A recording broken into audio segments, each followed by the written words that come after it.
Welcome to a new era of baseball's great spectacle. The T-Mobile Home Run Derby, live on Netflix. The biggest sluggers in baseball put their talents to the test on All-Star Weekend. Raw power meets star power. Big swagger meets bigger slams. And you don't swing to make contact. You swing to make history. Watch the T-Mobile Home Run Derby live on Netflix, Monday, July 13th at 8 p.m. Eastern, 5 p.m. Pacific. Hello, it's John. Hi, it's Nicky. We're here again for another backlisted rerun. And this time we're not going back quite so far in time this time. Only 3 years back to the summer of 2023 for our summer reading special. I think it was one of the summer reading specials where we scored a kind of number of winners. Andy talked about Celia Dale, Sheep's Clothing, her last novel. And all of those books are now being republished by Daunts. And, of course, famously, Nicky, you discovered the great Elspeth Barker novel, didn't you? I really, really enjoyed Caledonia, which turned out to be a book that you all went, oh yeah, I read that loads before. But no, it's an incredible book and a perfect summer accompaniment for a wet Scottish holiday. That's right. Andy also talked about Old God's Time by Sebastian Barry. And I remember he had this great kind of riff on Sebastian Barry. All Sebastian Barry's novels taking place in this strange, same kind of place, time, country, not just Ireland, but a sort of an imaginative space where they all take place, which was good. And you also talked about bámi Adébáyọ's A Spell of Good Things, Nigerian novelist. Yeah, and then you went and interviewed her, didn't you, afterwards? I did. I talked about her. I interviewed her on stage at Hay. And I talked about Catherine Taylor's memoir, The Stirrings, which I loved. She was born in New Zealand and then grew up in Sheffield. So it's an interesting sort of biblio-memoir, someone who's a critic and a publisher and still a great, I think, doer of good things on the literary scene. But the book is really lovely. It's got this strange backdrop because she grew up in Sheffield to the Ripper, the Peter Sutcliffe Yorkshire Ripper case as well. So it's all kinds of interesting things flowing together. And then we end up on a fairly joyous note. I chose the KLF with the great subtitle, Chaos, Magic and the Band Who Burned £1 Million.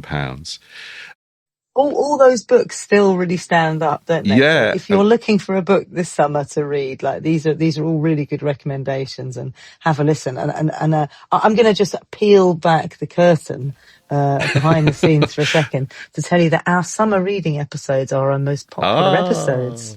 They are. People really like them. Well, also, I mean, despite Andy in his, Eeyorish way, always pouring, as it were, kind of cold water on the barbecue, I think he says these are the kind of beach reads that I would choose. They're just a really good selection of books. Yeah, the reason we're repeating the summer reading episode from 2023 is that actually we are going to do a brand new summer reading episode for 2026. So we're sort of putting the repeats away this summer. We'll do one probably in a fortnight, sometime before your summer holidays. You'll have a brand new summer reading 2026. So hopefully this is a little tease. There'll be back-to-back recommendations for your beach, your wet Scottish holiday, or you're lying in a dark room, however you choose to spend your summer. It'll be fun. We always enjoy doing them, don't we? Right. It's the plan this year. We're going to pick we're each going to pick a contemporary book and an old book as well. Right. That's the idea. That's right.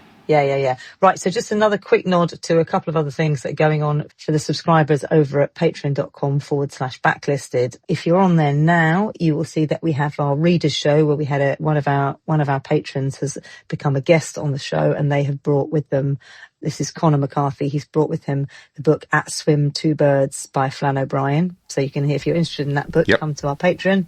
And the next live episode that we have on July the 8th, Wednesday, July the 8th, we're working our way through the Booker Prize winners. And the next episode for July the 8th is Midnight's Children by Salman Rushdie. And we've all enjoyed revisiting that book, haven't we, John? A mere 672 pages of revision. Yes. So if you're interested in those, please do come and join us at patreon.com/backlisted.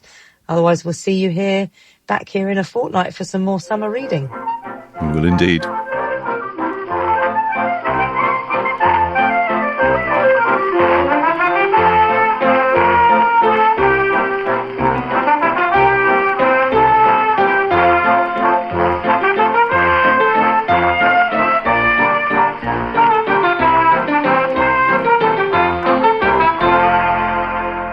Hello and welcome to Backlisted, the podcast which gives new life to old books.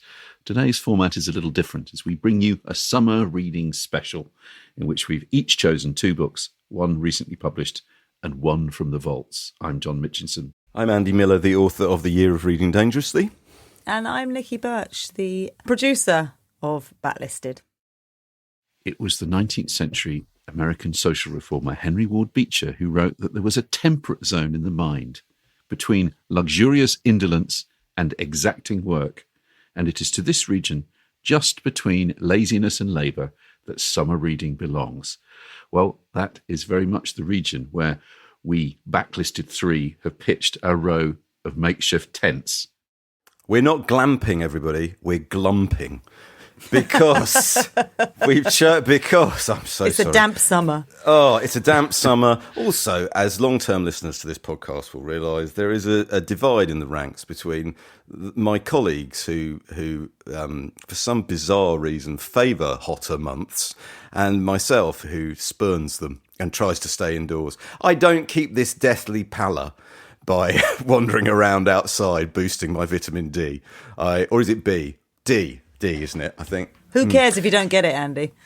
Yeah, exactly. I just kind of emerge. But so we've chosen half a dozen books, and we were reviewing our choices of books, and I have to say, 5 of these 6 books are quite grim.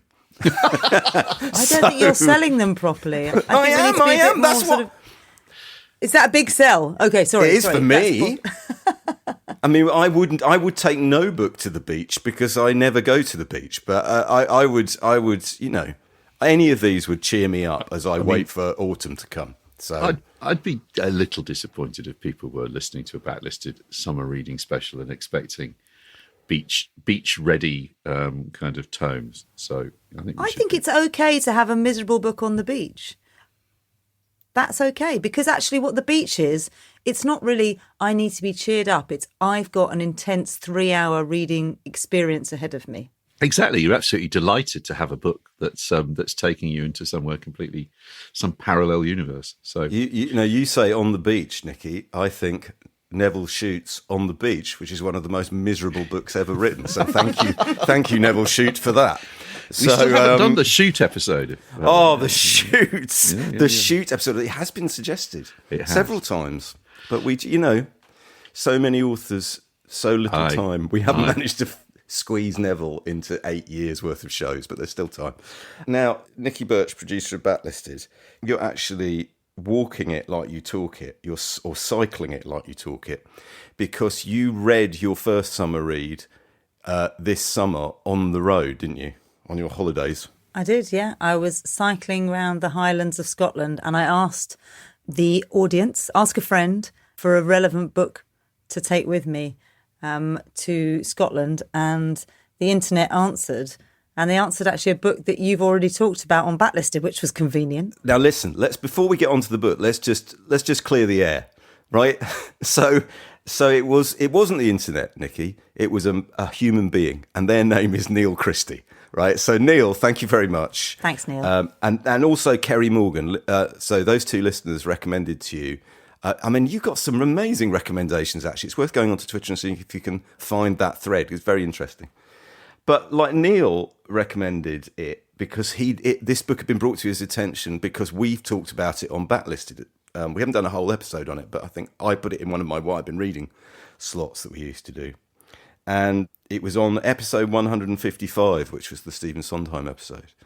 We talked about it there. And I wanted to ask you, Nicky, why didn't you read it then? Why don't you trust me? Why do you trust Neil and Kerry? What's wrong with me? What am I, chopped liver? You're not chopped liver, Andy. I think it's just verification. Neil and Kerry added verification to your previously good recommendation. And I'm very pleased. And in fact, actually, if Andy's done the recommendation, I'm like, okay, I'm good to go. I'll definitely go for it. So I'm very pleased to know that I'm reading something that you had already, and you'd recommended, but also on the front of this edition, it's got a fantastic kind of quote from Maggie O'Farrell that says, "I once decided to become friends with someone on the sole basis that she named O Caledonia as her favourite book." And as I'm a huge Maggie O'Farrell fan, I was like, yeah. And let me just put your own logic to you, Andy. If Nicky followed all your recommendations, all 193 books and counting that you have talked about on Backlisted, she'd have years. Realistically, she'd have years of reading to get through. So, a lot of beaches, that is. I'd never go to work. I'd never be editing the show. I'd just be on the beach. Anyway, the point is, what is the book, Nicky? I've chosen O Caledonia by Elspeth Barker. And it was a book that you mentioned, and it was a really great book to have while cycling in the Highlands of Scotland, because it is set in the Highlands of Scotland, or at least towards Aberdeen, and in kind of true, as we sort of trailed at the beginning, it is a bit miserable. It's not the kind of joyful book. But what I didn't realise until after I'd finished and read about it is quite a lot of it is autobiographical. Indeed. And I was, which is really amazing, actually, because Elspeth herself, like the character Janet, grew up in this large house that was also doubled up as a boys' home. And obviously, the main character, Janet, is very much into literature and books, and nobody understands her and appreciates her. So you can imagine, I'm guessing the writer may have had some connection with that too. But it's right at the beginning. It says that, Janet, she's 16, she's murdered, and this is the story of her short life up until the point of her death. And interesting that Maggie O'Farrell likes it, because she uses that device in 2 of her books. Main character is dead, and we're told that at the beginning. I thought that was quite interesting. But one of the things about Janet's life that is really notable is that nobody really understands her. She doesn't know how to interact with people. And she has these kind of unasked for sexual advances or stroke assaults, which she finds quite disturbing, doesn't she? Right up until kind of throughout her life. And nothing is done about them. And actually, when she herself makes her own advance, that's when everything sort of unravels. It's kind of like, people are allowed to come on to her. Yeah. And nobody seems to, or she doesn't know how to handle it, but it's not allowed the other way. And her family are basically horrified by her, and because she just doesn't understand how to act in society. And actually, the way I read it was, she's probably autistic. Oh, that's interesting. Because she doesn't understand social conventions. She's obsessed by things, animals, words, and ends up in these awful situations like these kind of, as I said, these sort of sexual advances. So it's really interesting. That's how I read it. I don't know if you felt the same, Andy. Well, I said on the episode that it is a cross, for me, it was a cross between Shirley Jackson and Dodie Smith, i.e. We Have Always Lived in I Capture the Castle. Yeah. It owes a lot to both those novels, and I cannot imagine that if listeners, admirers of We Have Always Lived in the Castle or I Capture the Castle, they wouldn't enjoy O Caledonia. The other thing is, Elspeth Barker was said to be working on another novel for many years after because this is her only novel, but isn't this, it? as it turns out, is her only novel. I remember it coming out, I'm sure John does as well, in 1991. It was, it was well reviewed. It was. I had a copy on the shelf for nearly 30 years before I read it. Famously, it was one of those. I picked it up after work one day, thinking, I'll read that. And 30 years later, I did, and it was wonderful. It was hiding there on my shelf in plain sight. Nicky, you've made it sound. It's very interesting. My impression of it, while I agree with what you're saying, was I felt there was a kind of phantasmagorical element to it that was the note that stays with me a few years after reading it. Almost Gormenghasty. Yes, that's right. Yeah. It's interesting. So Gothic, almost. More Gothic than psychological. Yeah. Interesting. Also, this novel and the other 2 I just mentioned, they all feature female protagonists who are bookish. They're all novels by bookish people who have been bookish children or bookish adolescents. And I think that suffuses O Caledonia, that sense of a writer writing about an autobiographical novel about how much they like to read and how reading informed how they see the world and how they think of themselves in relation to the world. And it made them separate from everyone else. Can I read a bit from it? Yeah. Okay. So this is a bit from, and this is, I suppose this is the kind of thing that made me think about her having some kind of neurodivergence. She's the eldest of a number of children. I can't remember exactly, like 5 or 6 kids. Mother Vera seems to pop out children all the time and only really likes babies and not children. She's out in the garden, and I'll just go on from here. One afternoon, she was told to bring the baby in from the garden. Reluctantly, she trailed out into the still early autumn air. The pram was on the lawn some way from the house.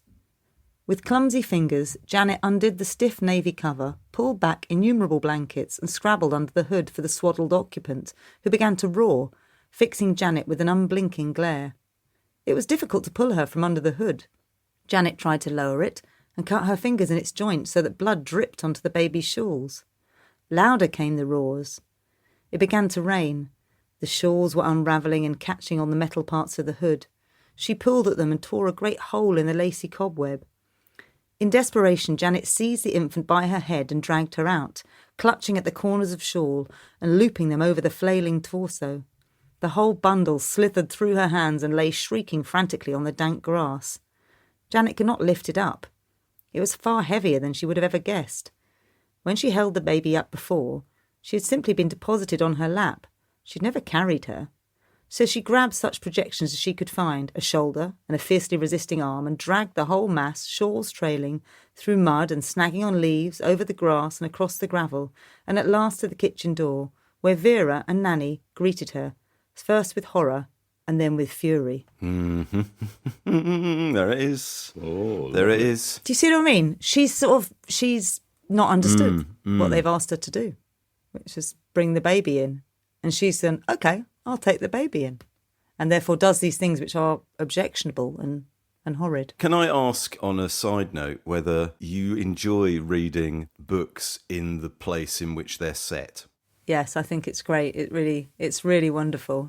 It really makes you just, because this book has lots of descriptions of, well, how much she loves spending time, alone in the big castle and where they live, in the Scottish in the sort of brooding countryside. Highlands, yeah. I would like to recommend the novel Sheep's Clothing by Celia Dale. It was originally published in 1988. It was Celia Dale's 13th and final novel, and she wrote it in her mid-70s. And she was born in 1912, and she died in 2011, just a couple of weeks before her 100th birthday.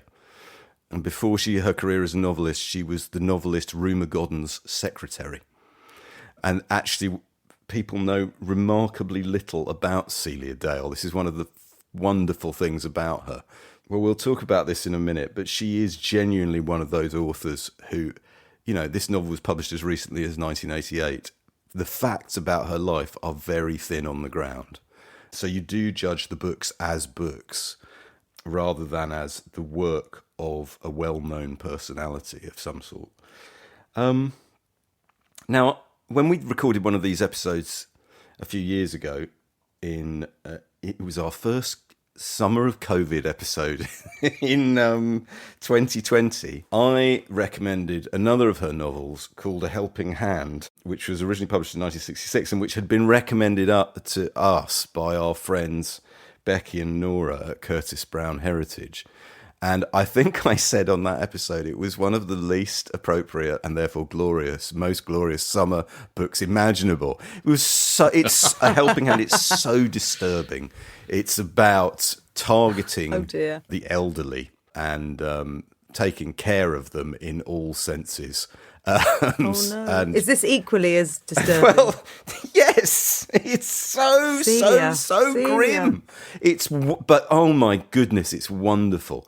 They're like Ruth Rendell writing as Barbara Vine, but then some terribly dark Tales of the Unexpected or Black Mirror almost style element of terror involved. And also, they're remarkably cruel novels, sort of exhilaratingly cruel. no character is safe in any sense, and no character is nice, even the ones you think might be nice. They never are. Is this why you're so fascinated about Celia? Why, what could have made her write like this?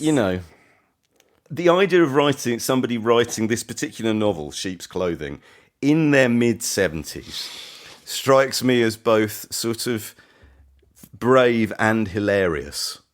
It's about two women who meet in Holloway Prison, and they decide together to pose as representatives of social services and visit the elderly, falsely promising them increased pensions. Which, as a premise, is not, we said beach reads, didn't we? We said beach reads. And the scheme is initially very successful, but then something goes wrong. I am so shy of giving anything away about this. I'm just going to read the opening, and you'll understand why this so appealed to me. This is how it begins. Two women stood outside in the shadow of the overhang from the walkway above. For Mrs. Davis lived on the ground floor of a block of council flats, a mixed blessing, for although it meant she had no stairs to cope with, and need never worry whether the lift had been put out of order yet again, she was a sitting target for hit-and-run bell ringers, letterbox rattlers, window bangers, and dog dirt. And worse. So far, she had been lucky, but she knew better than not to keep her door on the chain. The older of the two women spoke. "Good afternoon, dear." "Yes." "We're from social services." "Yes." "May we come in for a moment?" She was a pleasant-spoken woman in late middle age, carrying an official-looking briefcase as well as a handbag, from which she produced a plastic-covered card with her picture on it. She showed this to Mrs. Davis, who could just make out the likeness in the bad light of the overhang and through the narrow opening of the door. Just a minute. Flustered, she closed the door and slipped off the chain, then opened it again. "The social services, is it? What do they want?" "Nothing to worry about, dear. In fact, quite the reverse. Good news, we think you'll find." "Good news? Is it me allowances?" "Something like that." "Well, you better come in." "Thank you." Smiling, the woman stepped inside. Mrs. Davis made her way back into the sitting room, where Radio 2 still sniggered away in its corner. The two women followed her, the second much younger than the first, a pallid girl with long brown hair reminiscent of the late John Lennon's, and carrying a zipped-up tote bag. The older woman said, "This is my colleague Mary. I'm Mrs. Black from the DHSS, Group OAP B22. That's a special group you won't have had dealings with before, which is why we're here. May we sit down?" Naughty. I mean, Yeah, aren't really. you hooked already? Aren't you hooked? It definitely has that Ruth Renderly feeling to it. So here's the thing about this. I was thinking about this. One of the things I love about Celia Dale's novels, which are being brought back into print by Daunt Books, is that they are... I dislike the phrase lost classics, and I wouldn't describe these as lost classics. It seems to me, but since we started Backlisted, the idea of the lost classic has become an ever more marketable commodity. And there's a lot of republication going on in this area of books which have been overlooked for some decades, often justifiably so, but sometimes not. And I realise that I feel I don't want Celia Dale to fall into the category of quote-unquote neglected lady novelist. Why not? Because I can't think of anyone else who really writes like her. I would love somebody to write like this now. Nobody does. Who writes about old people living in council flats? Who writes about the social services in there? Who of advanced years does that? She strikes me as really unusual. She writes very cleanly. She writes utterly without sentimentality. So it's not the idea that the books are lost classics, but it's more that as a writer, she's got such a particular voice. I mean, we compared her to Ruth Rendell writing as Barbara Vine, but she's far more acid than Barbara Vine. I'm delighted that some of these are back in bookshops again, and I hope Daunt or someone is planning on bringing more back. I've made a note that I want to read more late Margaret Drabble after our Margaret Drabble episode. I wonder if Margaret Drabble's a bit like that in her later novels. I just don't know whether that's true or not. But you're right about the sort of the council flat milieu. Very, very few novels are set in that. I'm struggling to think. Probably Angus Wilson's Late Call is about the only one that I can think of. But that's a very different kind of novel. Also, I'd just like to add, we seem to be living in quite a weird world now where the real lost classics are novels by Iris Murdoch or John Updike or Doris Lessing. Writers who were massive in their time, who are still in print, who are still on bookshelves, but who seem to me little talked about. You're unlikely to find them on front tables, whereas for whatever reason, you'll find K. Dick is freely and easily available to read, but the novels of Doris Lessing lesser. I even would say this, John, about our experience reading E.M. Forster. Really? Well, you'll find E.M. Forster in a bookshop, though. You'd always find Forster. But our response, if anyone hasn't yet listened to our episode on A Passage to India by E.M. Forster, please do. Our response to that novel, both John and I found that a revelatory experience. And it's just a perfect example of, well, you sort of think you know what they're about. So why would you spend time actually reading them? Best to go straight to Celia Dale. Well, maybe, yes, but sometimes a classic is a classic for a reason. Which is that it's extremely good and will surprise you every time you go back to it, Forster seems to me synonymous with the 1980s and early 90s Merchant Ivory films, which those are good adaptations. There's nothing wrong with them, but it's kind of locked him into a particular time. Yeah, but the books are more than... Passage for India is a lot more than... in fact, it's a book that's straining against all of those Edwardian cliches in a really extraordinary way. Well, that's cool. Celia Dale. So that's Sheep's Clothing by Celia Dale. Johnny, what do we got? I've going to recommend a memoir which has just been published as the new book by a guest on Backlisted, Catherine Taylor. Catherine is a very astute critic, writes for lots of different publications as a critic, was previously publishing director of the Folio Society and a director of English Pen. And amazingly, she's been on Backlisted a couple of times. She has. She did. D.H. Lawrence famously. And also the Nabokov episode, The Gift, I think. Oh, that's right. Back in the day. And this is her first book, a memoir. And it's called The Stirrings, a memoir in Northern Time. She grew up in Sheffield. She was born in New Zealand. There are a number of connections that I feel with her story in this book. Sort of one, the New Zealand connection, although she didn't spend long in New Zealand. She did go. The second is it's a very, very good and carefully recorded history of a period of time in the north of England, particularly the 1980s into the 90s, which I think hasn't been written about as much as you might think. And I guess I suppose ended up evolving into the literary world. Her mum ran a bookshop in Sheffield, which became very popular with not only local writers, but also Phil Oakey and people who were, the Sheffield band scene. So it's a book that has a lot of the beats in this book are things that feel very familiar to me.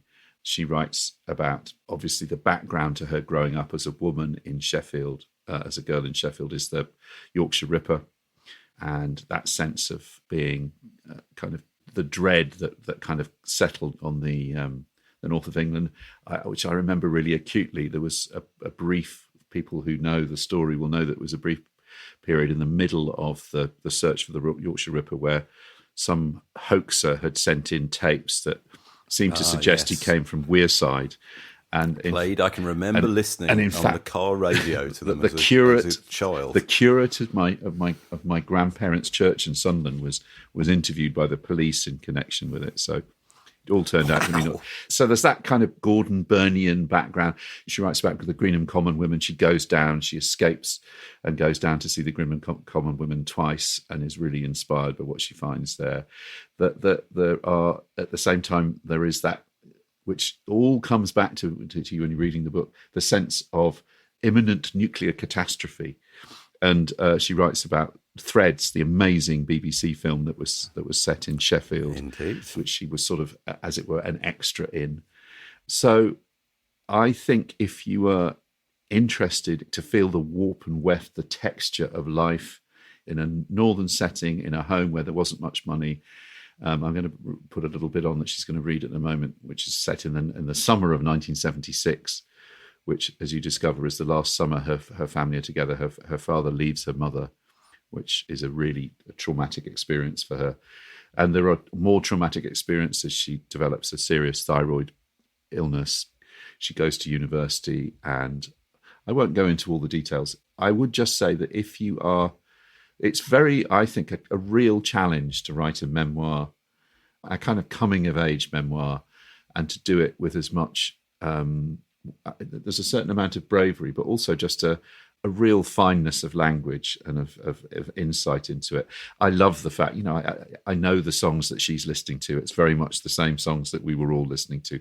I know the films that she's watching. I know that sense of feeling like you're trapped into a life that's not right for you. And you want to move beyond it. But there is a particular issue which as a man, that sense of being a woman and being vulnerable, that she captures brilliantly. I found it incredibly moving. It's just a very unique situation to be in, to read a memoir of someone you know. It may be not less unique for you guys working in publishing, and but that's quite a unique thing, isn't it? I think there's also a very odd thing that happens. She's a very good writer, and once you're in the story, I'm no longer thinking of it is Catherine, the Catherine that I know. I'm thinking of this like a great vulnerable actor. girl with her mother, and I'm thinking of I'll play a little bit. Yeah. The summer of 1976 was the hottest in Britain since records began. As well as the intense, endless heat, the sweltering nation endured a severe water shortage, standpipes in the streets, and a plague of ladybirds moving across the UK's cities and towns. During those drought-heavy weeks, the water levels of Derbyshire's Ladybower Reservoir shrank so low that long submerged secrets were revealed. The ruins of Derwent Village, which, along with its neighbour Ashopton, had been evacuated and drowned in 1945 to make way for the creation of Ladybower, rose up through the water like a ghostly revenant. Seeking relief from the heat of Sheffield, my family drove past the reservoir one evening, the moors too parched to visit during the day. One building, partially re-emerged from the watery depths, resembled a warning finger, pointing towards something I wasn't yet able to see. 1976 would be the last summer of our family as it existed up to that point. A typical family and an ordinary story, although neither the family nor the story seems commonplace when it is your family and your story. At school, I was relentlessly unpopular, in an imprecise way. But after that year, something much more compelling and unsavoury would replace the general apathy and animosity, at least when taken apart in the busy hands of my peers, when I achieved the singular honour of being the first person in my class whose parents had split up. I did say that mine was an ordinary story. That long, scorching summer turned out to be the dividing line between an all-too-brief before and a vast, messy after. It remains filtered through a syrupy haze. The faultless past and the compromised present are, I've found, unreliable lenses through which to view the world. What is certain is that I recall the years before 1976 only in fragments and impressions, without a fixed chronology. The period that followed hardened my perception, while simultaneously blurring the outlines I had presumed were solid. By the time I was old enough to ask what really happened, the once familiar faces had altered. Some had turned away for good. Any excavator of personal history must assume the role of private investigator into their own life. I have always loved detective stories. When I was very young, just before bedtime, I would sit, wrapped in my dressing gown, with my father, while he sipped his one glass of sherry or beer, and watch American shows on television, Hawaii Five-0, Kojak, Macmillan and Wife, Ironside, and our favourite, Columbo. The last intrigued me most because of its inverted narrative structure. The perpetrator of the crime is revealed to the audience at the opening of each episode. It is left to the perennially and deceptively rumpled detective, Lieutenant Columbo, to go backwards, examine the variables, work out the formula, like a masterclass in algebra, and in that way apprehend the criminal. In my own unearthing, I am both investigator and culprit. It's very good. It's an excellent book. And, I'm tell you what, I'm loving these beach reads. well, the long hot summer of 76. Yeah. I'm loving them. Yeah. I think we should take a break for a moment so we can hear a word from our sponsors. When the world keeps shifting, we're there to help you act with confidence. At HSBC, we bring together the people, ideas, and capital that drive growth, backing your ambitions at every stage. So when you're preparing for the next generation, strengthening your portfolio, or you're entering new markets, we're there, bringing 160 years of experience to help you move forward. HSBC, opening up a world of opportunity. Next, I'm going to talk a little bit about a novel by Sebastian Barry called Old God's Time. We're recording this on the 9th of August 2023, and last week Sebastian Barry's novel Old God's Time was announced as being on this year's Booker Prize long list. Listeners will probably be familiar with Sebastian Barry or have read one or two novels by him. He's been on the Booker long list before in 2011 on Canaan's Side, and he's been on the short list twice for A Long, Long Way in 2005 and The Secret Scripture in 2008. And The Secret Scripture the same year won the Costa Book of the Year, and then he won the Costa Book of the Year again. I think he's the only person who ever did that. Days Without End in 2017. And all Sebastian Barry's novels seem to take place in the same country, in the same dreamscape, if you like. The characters appear in different books. And Old God's Time is about a retired policeman called Tom Kettle, a widower, a man who has lost both his children. And two policemen come knocking on the door to talk about an unsolved murder from many years earlier. And gradually, over the course of the novel, a story unravels that manages somehow to tell the story of Ireland itself over the last 40 to 50 years. It's only 200 pages long, this novel. It's incredibly moving, and I interviewed Sebastian Barry on stage at the start of the year. That was at the Faversham Literary Festival in Kent. And when I say I interviewed him, what I mean is I sat on stage and said only 3 or 4 things. He requires no interview. John, have you seen him read? Yeah, he's amazing. He is just the most extraordinary reader of his own work. And wonderful at engaging audiences. He had the audience eating it because he's been an actor and he's a performer. He is a performer, and he's not afraid to perform. So it was an incredibly memorable evening.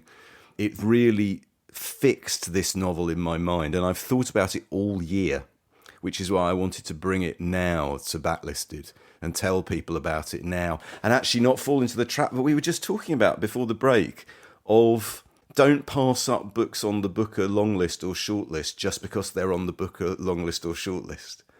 Because some readers will think it's too obvious. Some won't. Some will be drawn to it, but others will think, oh well, this novel doesn't need me. Other people will do. This is a really, really good piece of fiction. Deserving, I don't know, but it's pleasing to me that it's there, and he's having another shot. I'm really, really pleased for him. So we're going to listen to now. There is an audiobook of Old God's Time, and it's not read by Sebastian, but he did a launch event in Dublin in February, I think, this year. And as part of that, he read from the novel. So we're going to hear a couple of minutes of him reading, and that will give you a flavour of what he does on stage.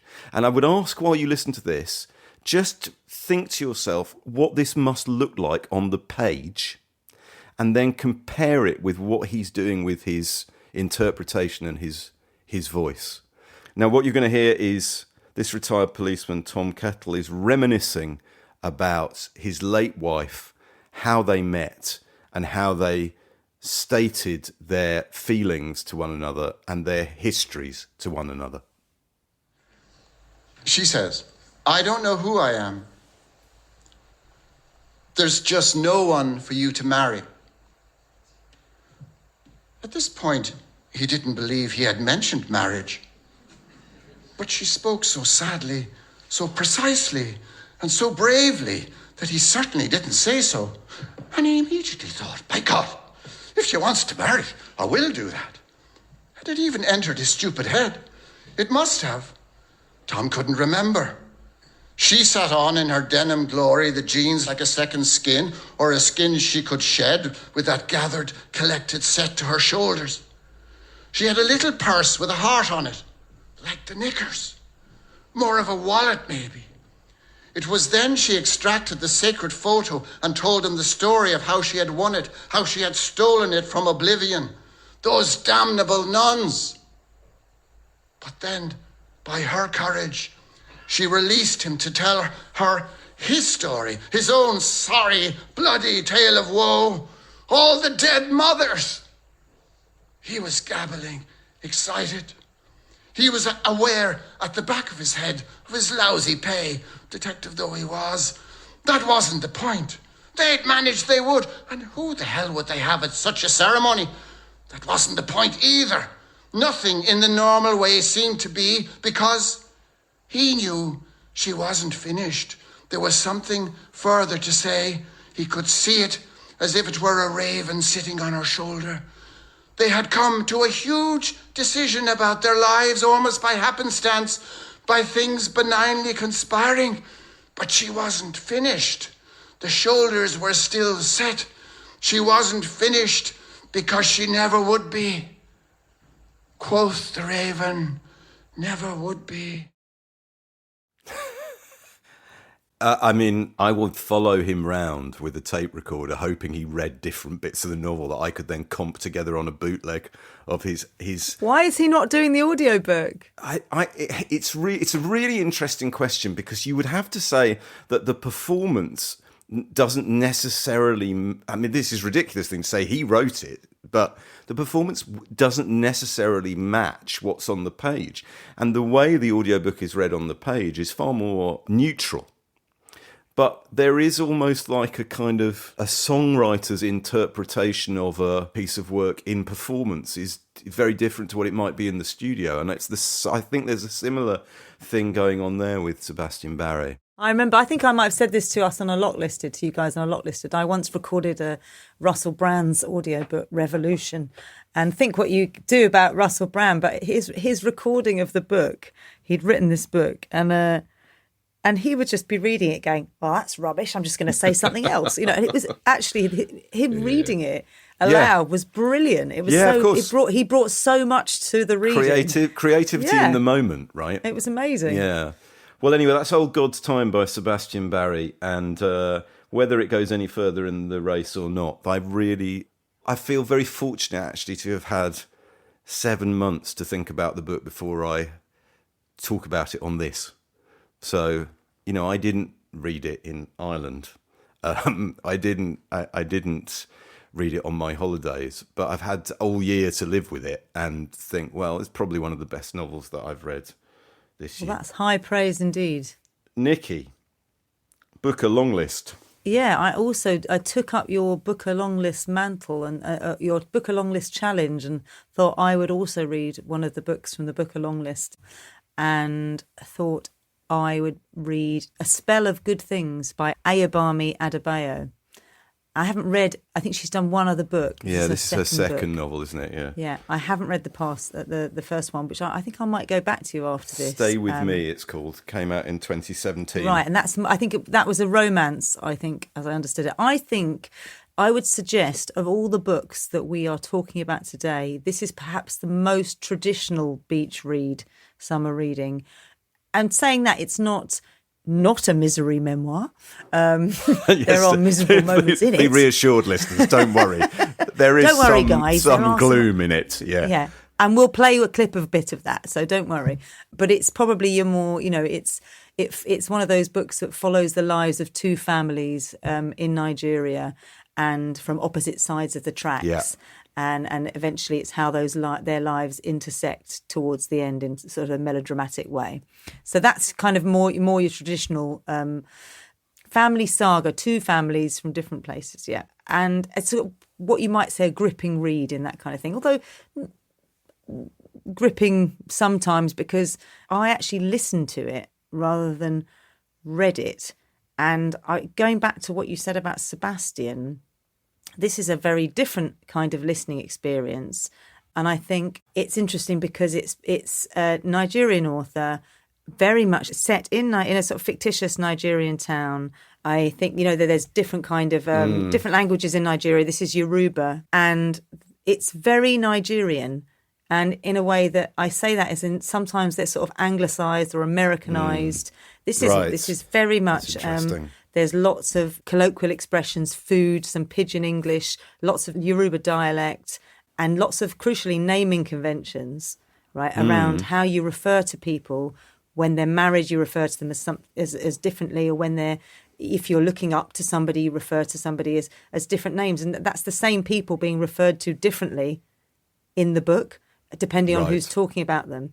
And I think that listening, I found that sometimes quite hard to follow. But I think maybe reading that might be easier to understand because you can kind of go back and think, what was that? But listening, you don't tend to rewind so much. So I just think it's a different experience. And I think does Adébáyọ read it herself? Or? No. Right. No, she doesn't read it herself. There's two people reading it because it follows two lives. And there's a man and a woman reading it. And shall I play you a clip of it? Yes, please. And I'll set it up. So the two protagonists or the two main people in the families, it does follow their families entirely. As Wurala, she's a junior doctor, and Eniola, who's a young guy who is struggling to get an education. But this clip is about Wurala.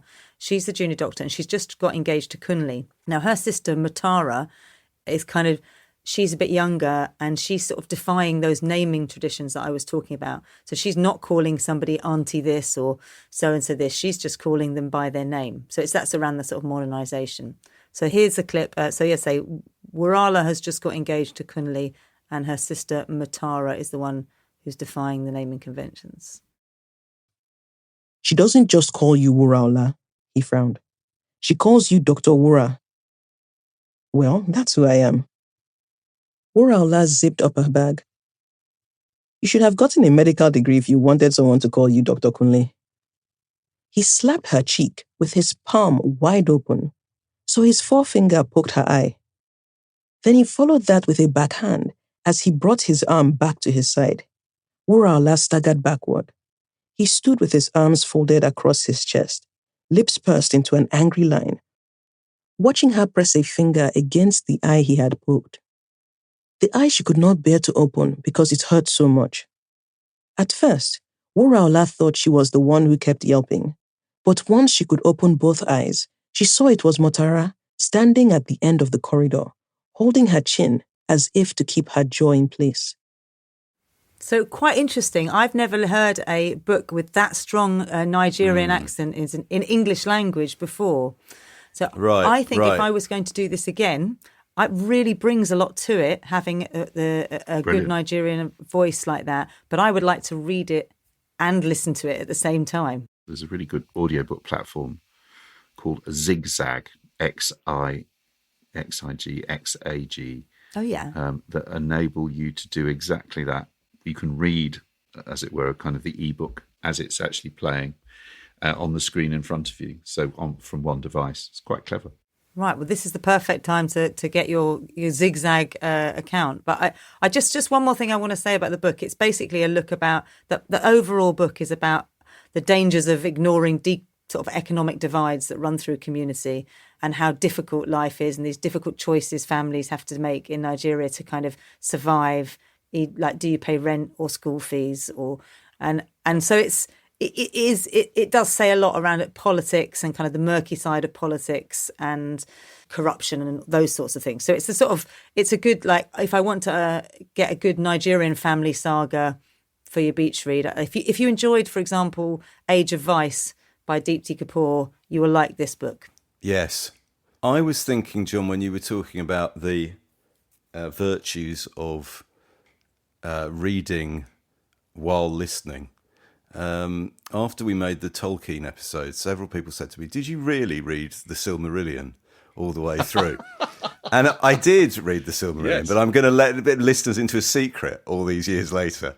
I did it by having the book open in front of me and setting the narration to 2.5. 2.5? Yeah, so I would follow the words really fast. Tolkien delivered by Pinky and Perky, kind of. Yeah, no, because on Audible. You were on amphetamine at the time. Yeah. And that's why I cannot remember anything about the Silmarillion. But I have read it. My eyes were glued to the page while Martin Shaw did all the names. I tell you what, that is a heroic reading, his reading of the Silmarillion. Goodness me. Yeah, goodness me, that must have been difficult. But anyway, so yeah, but sometimes I do read, if we're preparing for an episode, I will sometimes read the audio and read the book at the same time. Not at 2.5, I hasten to add.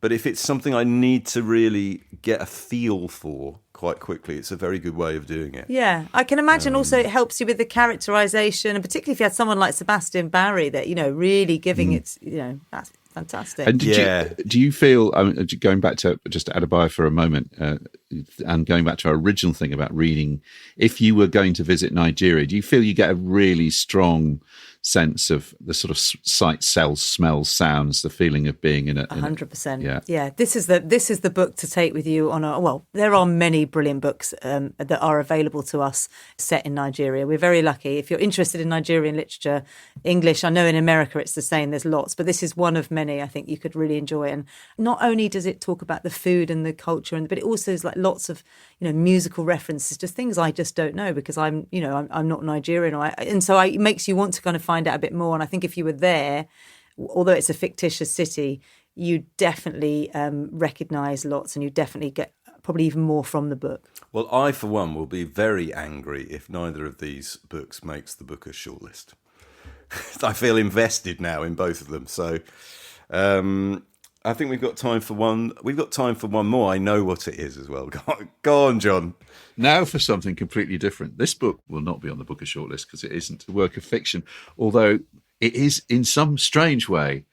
It could easily be a work of fiction. So remarkable is the story that it tells. It is a reissue of a 2012 book by John Higgs. Another former guest. That glories in the title, The KLF, Chaos, Magic and the Band Who Burned £1 Million.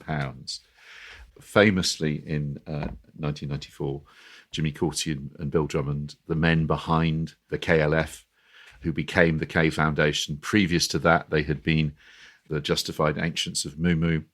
They were also doctors. They had a number one hit with Doctor in the TARDIS. They created an extraordinary sequence of subversive hits in the late 80s and early 90s. And John Higgs decided he wanted to write a kind of unauthorized, as somebody said, a sort of wildly unauthorized biography of the band.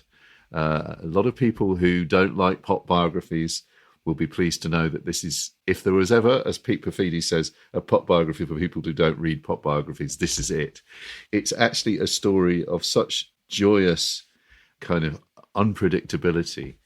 It's as much about, if I told you it's as much about the remarkable trilogy of novels called The Illuminati by Robert Anton Wilson. Cult reading that, as you find out from this book, that a lot of people who reference those books have never actually read them all the way through, including Bill Drummond. It has conspiracy theories. You learn about Discordianism, out of which I think Robert Anton Wilson's kind of ideas came. It's a brilliant, funny, strange, peculiar book. Well, it's the thing, John, about John Higgs's books is they are, his great skill, I think, is making connections, making leaps from one thing to another, feel organic and funny and thought-provoking. His book about William Blake is, in a similar way, both about William Blake and not about William Blake. Exactly. But also the most illuminating book I've ever read about Blake. What other books has he done? He did a book about the Roman Road, didn't he? And he did a book about Watling Street, the Roman Road, which is one of my favourites. He's written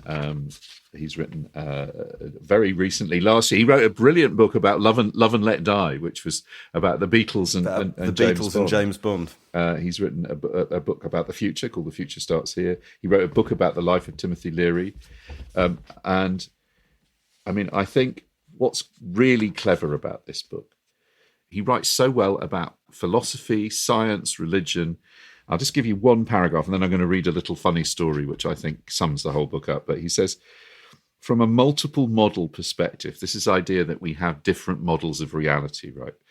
The burning of £1 million in the boathouse in Jura can be said to be both a meaningless act by two attention-seeking arseholes, which was in no way connected to the wider changes in the world at large, and also a magical act that forged the 21st century. This makes it far more interesting that it was just one or the other, for the irrational magical world and the unconnected real world dovetail when they tell much the same story from incompatible viewpoints. There is a rush of insight and aesthetic harmony, and that's what I get from this book, a rush of insight.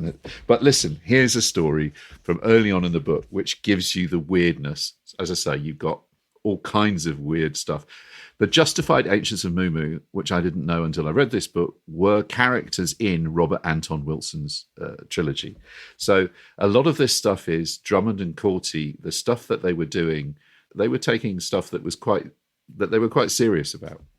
But Echo and the Bunnymen were a band that were managed by Bill Drummond, and they always said that they were called Bunnymen because they, in the same way that Playboy models were bunny girls.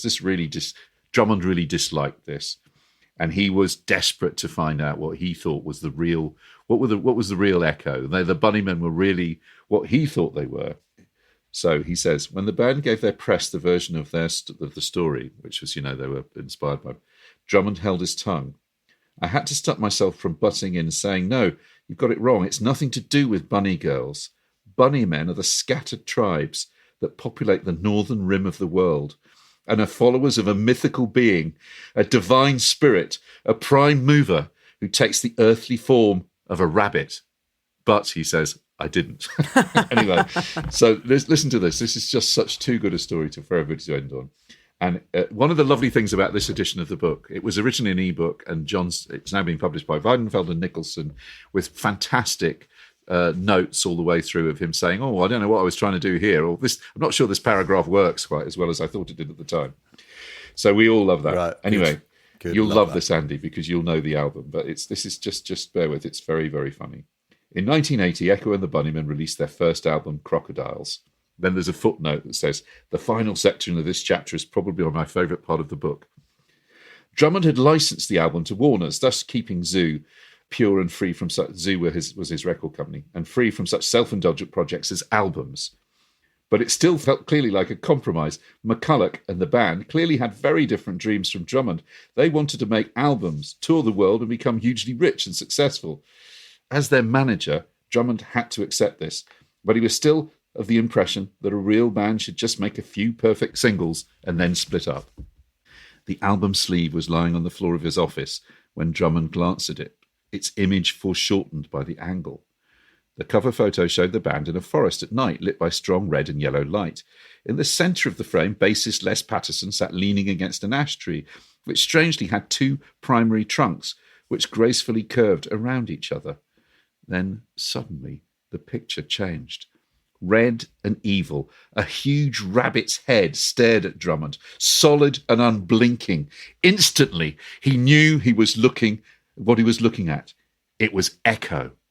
And then, in a blink, the band photo returned. Picking up the sleeve, Drummond realised that it contained an optical illusion. The tree trunks looked like the head and ears of a rabbit, one that appeared evil thanks to the downward angle of its eye, the sharp elongated point to its face, and the red light on the tree. Once he'd seen it, it seemed incredible that no one had ever noticed it before. This was weird. Echo was supposed to be an idle fantasy of Drummond's, a strange personal thought that he kept to himself.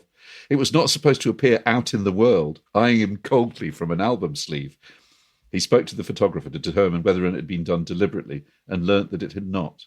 The final cover photograph had been one that no one had wanted, but which had eventually been accepted as a compromise. No one had seen the rabbit head in the image before Drummond pointed it out. He was discreet when he spoke to the photographer, of course. He knew that the idea of Echo was a personal fantasy from his inner life, an idea that could survive in his mind, but not withstand the scrutiny of others.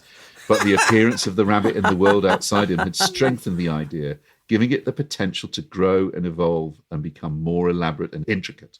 Such constructions grow secretly in many minds, acknowledged and understood only by their creators. Their imaginary nature does not mean that they are unable to affect the world at large. That's great. Oh, it's just great. It's great. So Brilliant. Supplement that. Wonderful, wonderful. You're right, John. I have never heard that. It was really making me laugh. Supplement that story with my favourite story about the period when Bill Drummond was managing Echo and the Bunnymen. He sent the group out on tour, and they went up to Scotland. They did. But the tour itinerary seemed quite strange. They were saying, why are we in Thurso one day and then back down in Edinburgh? But then the following day we're flying up to Oban or something. And it's because he'd drawn on the map of Scotland a set of bunny ears and then booked the gigs around those ears. And the bunny shape, right? Even madder, there was a place in Scotland and a place in Papua New Guinea that he felt were connected by the manhole cover of the outside the office of where they were working in Liverpool. And he fails to persuade, unsurprisingly by this stage, his relationship with the other band he managed, which was the Teardrop Explodes. He failed to persuade Julian Cope and the Teardrops that they should go and play in the mountains of New Guinea.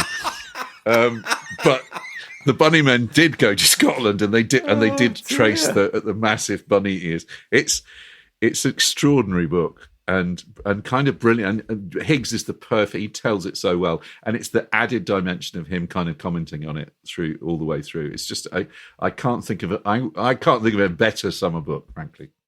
Well, thank you, guys. Imagine, listeners, that you went on holiday and read all 6 of these books. Joyful. What an amazing experience that would be. How brilliant. All right, everybody, enjoy the rest of your summer, and we'll see you next time. Don't talk to the big rabbits. See you soon. Bye.